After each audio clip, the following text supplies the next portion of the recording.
But trust me here, the number of agency owners I see basically mess up and trip up on this very crucial part of the process depresses me at this point. I've said this many times before, and I will continue to say it even when I am a withering old man raising 15 children in the Alaskan wilderness. A client is not a client until they have paid you. Ladies and gentlemen, hello, and welcome to this incredibly important video. Now, before we go any further, I want to make it clear who this video is for. So let me go ahead and do that. This video is for anyone that wants to make money online. This video is for anyone who doesn't know what they want to do with their life, but they know they want to work flexibly and they want to work from wherever they want in the world. This video is for the 18-year-olds who are just leaving school and don't want to be saddled with hundreds of thousands of dollars in student debt, or for the 40-year-olds who feel like they're stuck in a rut and they finally want some time freedom, location freedom, and financial freedom in their life. My name is Iman Geji, and I am a self-made millionaire. Not self-made in the sense that I had daddy's credit card or my family's connections in the city. I mean that in the sense that at the age of 18, I started my business while I was still in high school to support me and my single mom. This business was an agency, and 7 years later, if I was to lose it all, I would start an agency once again. I wouldn't start an online clothing store or start drop shipping or invest in NFTs or any of the other noise that you hear out there on YouTube these days. So the video I'm going to present to you today isn't only just a step-by-step guide on how to make money online by starting a social media marketing agency. This video is the exact advice I'd give to myself if I was 16 again. So let's go ahead and get started. Ladies and gentlemen, how to start an SMA in 2022. Now, here is a quick overview of the things we'll be covering. We'll start with the very definition of an SMA and take you right through finding clients, getting paid, and finally delivering your services. Now, a quick bit of housekeeping before we start. Every time I film these videos, I get comments beneath from people who can't believe this is possible. Even though feel free, and I implore you to go watch back. Since 2015, I've literally been documenting every single thing, all the way from sending crappy proposals, to signing my first client, to hitting my first 10K month with my agency, hitting my first 100K month with my agency, and so on and so forth. But as I said, there are some negative individuals who I genuinely don't have time for, but some people who just don't have the confidence in themselves to succeed. So periodically in this video, you will see a slide like this. Now, this is going to be your warning and my chance to preempt that negative belief you have in the back of your head. So let's get into it. Now, I'm guessing if you search for this video, you'll have heard of SMA previously. But if you don't know what it stands for, it means social media marketing agency. But for right now, I want you to forget that definition and instead focus on the word agency. And let's kind of drill into what that actually means. Now, if someone asked you to define what an agency meant right now, you'd probably say a business that delivers a specific service to a client. For example, like a public relations agency. And you'd be right in saying that. You know, an agency is really just a business that delivers a service on behalf of another company. So let's say you run a record company and you want to promote your new artist. You will either hire a public relations expert and bring them in-house, or you would go to a PR agency and hire them. Now, for most companies, the latter choice is the obvious one, because when you are hiring someone full-time, not only are you making the decision to pay them, but you're also making the decision to pay them if they're sick, to contribute towards their pension. I mean, even if they get pregnant, a lot of times you have to partially pay their salary. Now, in contrast, if you hire an agency, you can fire them whenever you want, subject to, a minimum term in the contract, and you know the exact services that you're getting, and you don't have to absorb any of the liability of having an employee. Plus, agency workers tend to be more experienced, right? Because they're dealing hands-on with a wider array of clients. As I said, because they work with more business types, they're incentivized to stay up to date, know what's in trend and what's working, regardless of the sort of client that they're working with. So put simply, an agency is just a business that offers a service to another company, so that way they don't have to hire one or potentially even multiple people full time. The agency model works and it's extremely profitable. Now let's talk about how we actually start an agency. Play a game with me and actually follow along with this, please. It's important. I want you to close your eyes. Gently lean your head back. Now take a deep breath. Now, I want you to pluck a name for your agency out of thin air. Now, if you can't think of one, here's a clue. My own agency uses my initials for its name, IG Media. Keep your eyes closed. Now have a couple more seconds. Think of something abstract or forward-thinking. Got it? Well, there you go. You have an agency. And don't listen to anyone who tells you that starting an agency is any more complex than what you just did. Nearly every country in the world lets you operate as a business without even registering. When I was 16 and I first started signing clients for IG Media, I wasn't formally government registered as a company, didn't have business bank accounts or this or that. I was just operating as pretty much a contractor, as a sole trader. Clients paid me into my personal bank account and that was it. Of course, there are benefits and there is a time and place to formally get registered. But if you're watching this video to, start a social media marketing agency, or more importantly, just to start making money online from the comfort of your own home, I implore you not to formally register when you first get started. Instead, I want you to focus on finding clients and making money, because you can restructure and rearrange later down the line. Now, ladies and gentlemen, here's your first self-limiting belief, and that's that you're too young or you're too inexperienced to be running an agency. And here's the extremely funny thing. Most agency owners start their agencies after years of offering their services in-house, or more likely, working for another agency. And do you know the first people they hire? It's young, inexperienced workers who've never delivered a service before in their lives. So all you're doing is you're just cutting out the middleman. You'd either go and work for an agency now, or you'd start your own. But at the end of the day, think about it. The same person is still delivering the services to the end client. It's just, instead, you're cutting out the middleman. You're going out and you're starting yourself. So it doesn't take long to get good at something. And later in this video, I'll show you how inexperience can actually work to your advantage in the agency business. Cool, you have an agency now. But what does it do?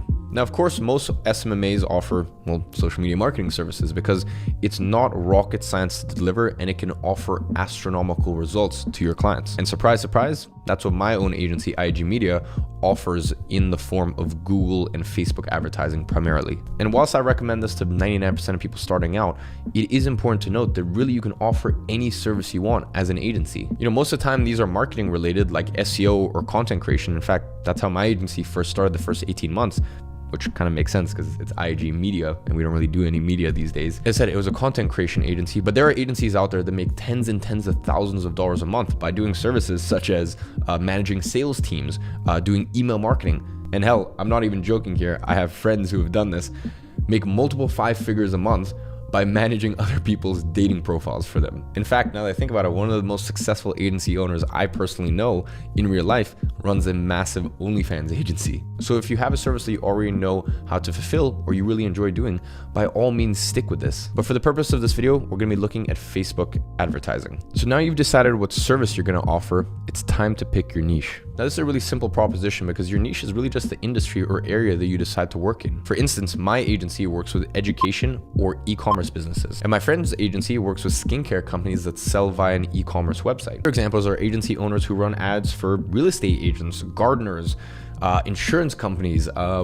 dentists, barbers, hell, even landscaping businesses. Really the sky's the limit. Picking yours really is just a matter of looking what your past background experience is, as well as looking at what things interest you. Now, of course, you might respond and say that the best niche is the one where there's the most money. True. That also means there's more competition. So, it's a toss-up and it's something that you need to play around with. And it's fine in the first 6 months, 12 months to do what I like to call as niche hopping, right?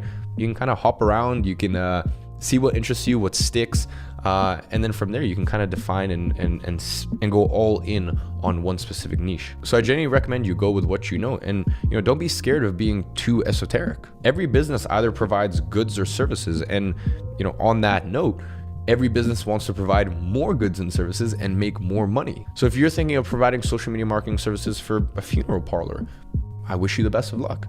In fact, let's even go ahead and stick with that theme for the next section of this video. Now it's time to find a client. And I'm going to show you a few ways to do this, but please do not think that this is an exhaustive list. In fact, there are hundreds of ways to find clients, and the best is always the one that doesn't exhaust you or your client list, and the one that you're able to do quickly and cheaply. Now, here are 3 different forms of lead generation.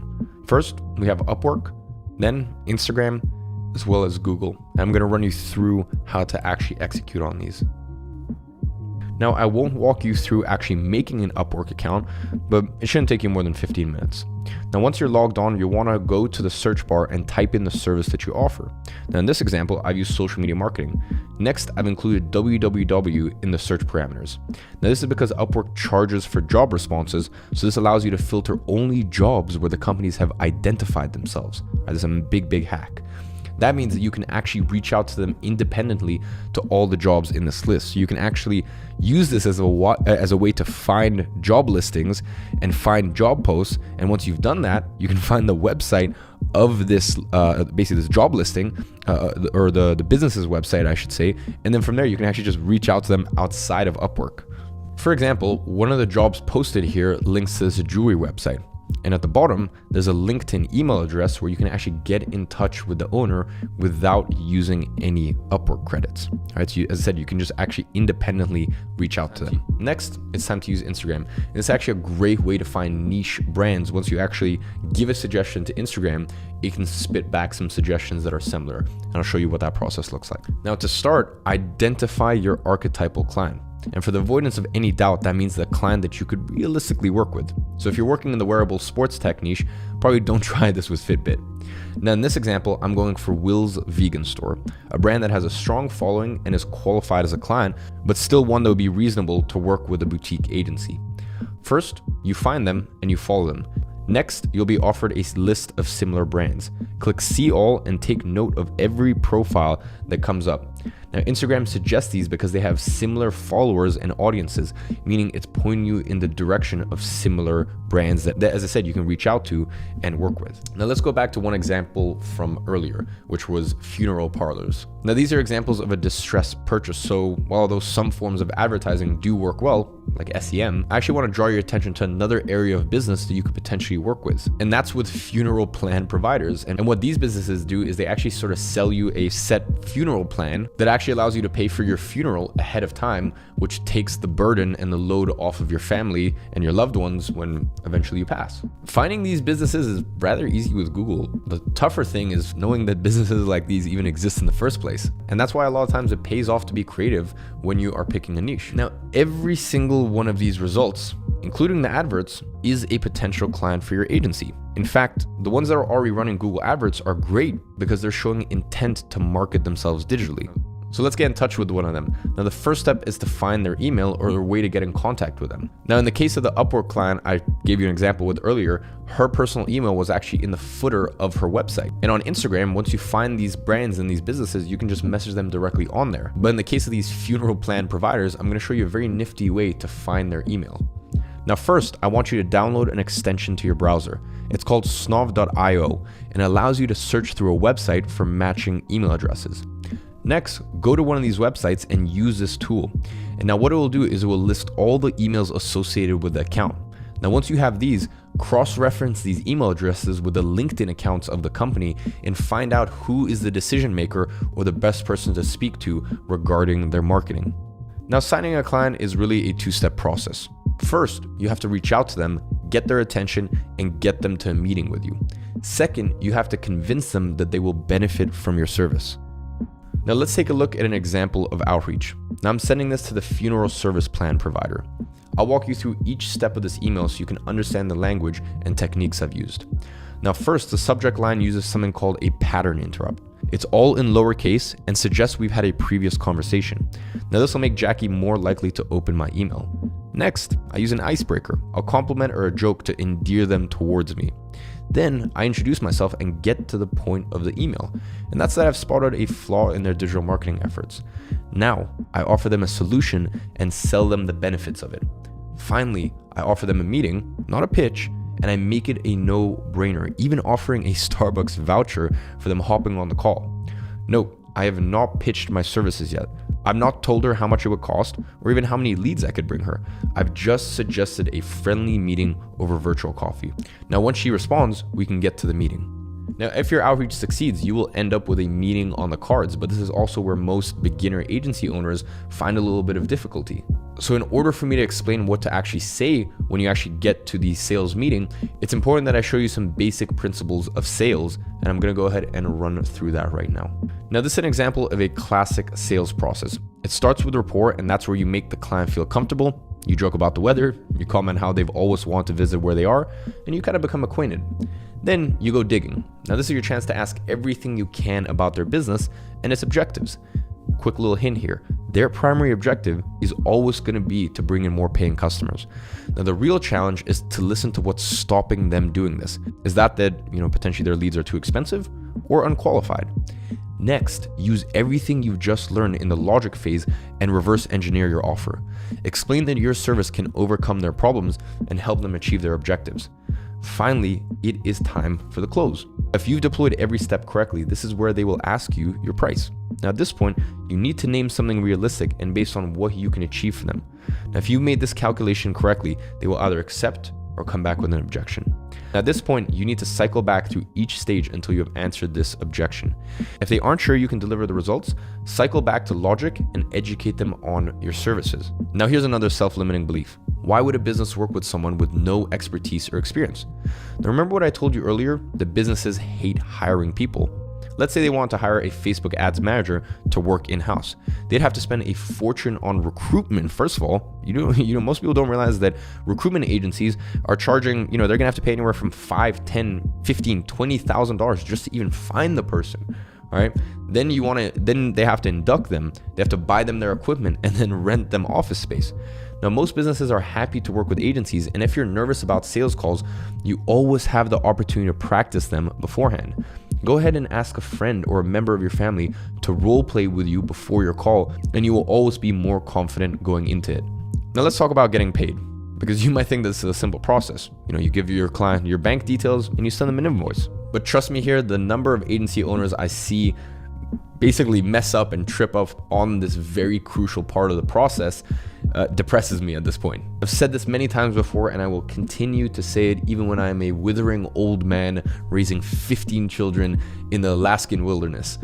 A client is not a client until they have paid you. What pretty much always happens with novice agency owners is they hop off the call and then they celebrate with their friends and their family and they're like, I've signed a client. And then the next day they send the client the invoice and they hear nothing back. A couple of days go by, the client still ignores them. And then a few days after that, the client comes back and says, hey, I've had second thoughts. And this is why it's so important to get paid while you're still on the call. Of course, this is possible through bank transfer, but the easiest way to do this stuff is 100% my big recommendation is set up Stripe or potentially even PayPal if you don't have Stripe supported in, I think it's the 35 countries in the world. As I said, if you do have Stripe available in your country, go ahead and set that up before you have any meetings. And when you go to send the invoice, explain to the client that you like to get payment done and dusted out the way, so that way you can start delivering on the services ASAP and start making them money sooner rather than later. Also, another big thing is explain to the client there's actually more security when they pay through credit card because there's more layers of protection rather than a bank wire. So explain that clients usually prefer to pay using Stripe. Now, congratulations. You started an agency, you found a client, signed the client, and even got paid. Now it's time for the heavy lifting. Now I'm about to show you exactly how I deliver the services for the client we've just pitched to. But before I do, I want to make something abundantly clear to you. As an agency owner, your job is to make sure that the work is delivered to the businesses to high standard, on time, and on budget. Now that doesn't mean that you need to be the one to do it.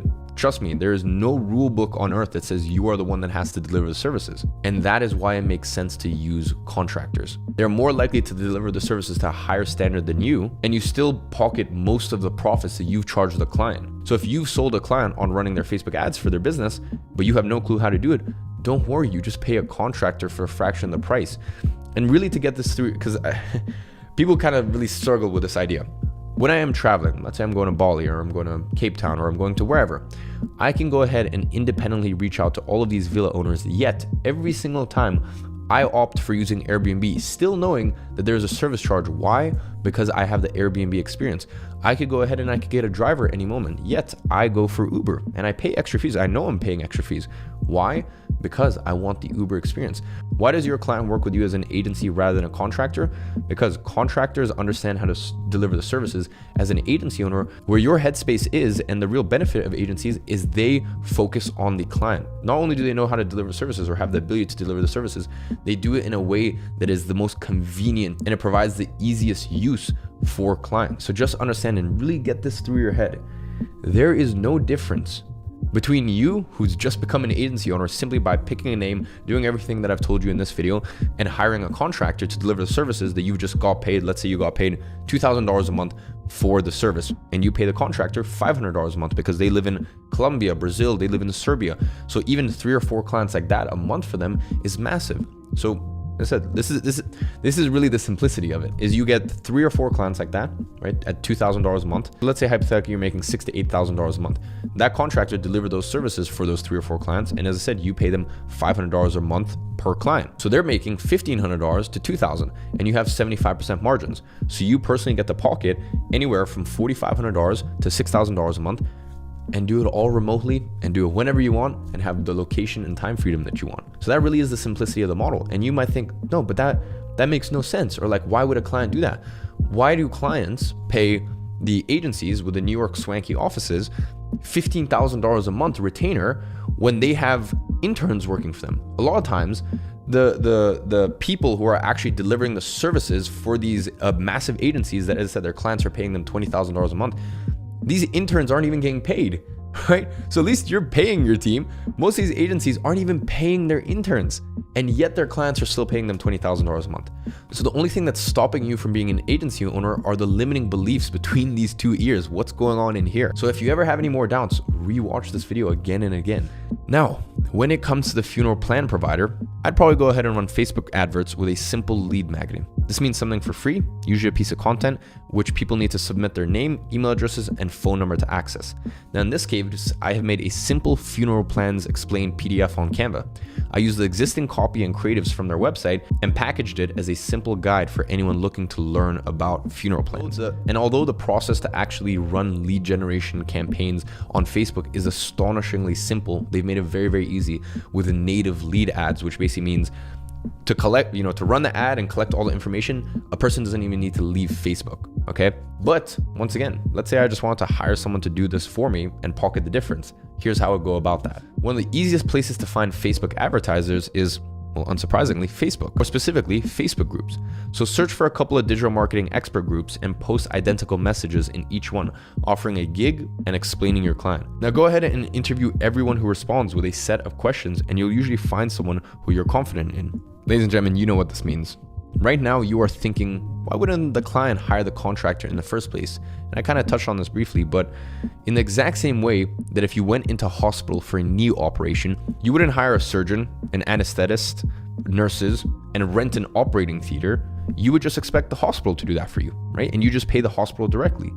Your job as an agency owner is to curate high quality talent, take payment, and ensure the task is completed to a high degree. That is why people work with agencies. That's why clients work with us. That's why they pay us. And that is generally 97% of everything you need to know in order to succeed with this. So ladies and gentlemen, here's your action step for today. I'm doing a massive giveaway in the comment section below. All you need to do is like this video and leave a comment. And for every 100 comments, I'm actually going to be helping one of you guys. I'm actually going to be giving away a 1-hour free coaching call.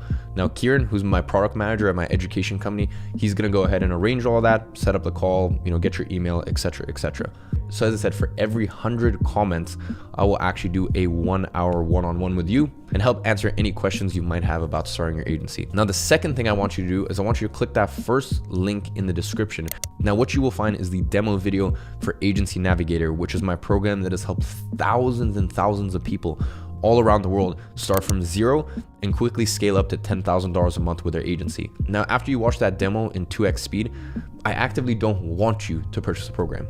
Instead, scroll right down to the bottom and book in a call with Christian, my student success manager. We'll have a special calendar down there specifically for this video, and he will go ahead and answer any questions or queries you might have about actually starting an agency, what the process is like, and how to get from 0 to 10K a month in the quickest time possible. I said that is a 100% free call with him. So ladies and gentlemen, I hope you guys enjoyed this video. If you're new to the channel, definitely go ahead and consider subscribing. I've got tons and tons more amazing content coming up. And on that note, I hope you guys enjoyed. I'll see you in the next one. Thank you so much for sticking until this point. I know that if you've got in here, then you are hungry for more knowledge and more content. So I went ahead and specifically picked out an incredible video for you to watch next that I know you're gonna love. Check it out right there.